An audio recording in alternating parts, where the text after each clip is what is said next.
అస్సలాముఅలైకుం రహమతుల్లాహి వబర్కాతు.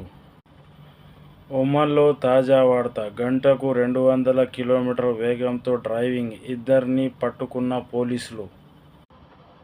ఒమన్లోని సుల్తాన్ Syed bin Timur స్పీడ్లో అత్యంత ప్రమాదకంగా గంటకు 200 కిలోమీటర్లు పైగా వేగంతో దూసుకెళ్తున్న ఇద్దరు డ్రైవర్లను ట్రాఫిక్ పోలీసులు అదుపులోకి తీసుకున్నారు. పూర్తి వివరాలు ఇలా.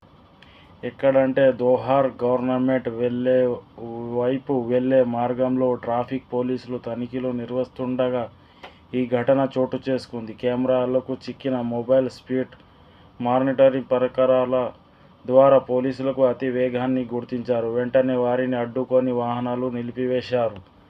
చట్టపరమైన చర్యలు. పట్టుబడిన ఇద్దరు డ్రైవర్లపై ట్రాఫిక్ జనరల్ డైరెక్టర్ కఠినమైన చట్టపరమైన చర్యలు ప్రారంభించారు అధికారులు వెల్లడించారు.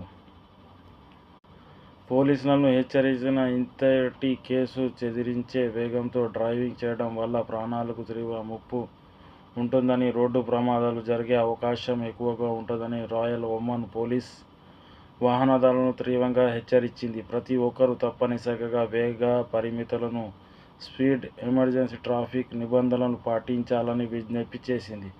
మరిన్ని అప్డేట్ కోసం నా YouTube channel please subscribe, like and share.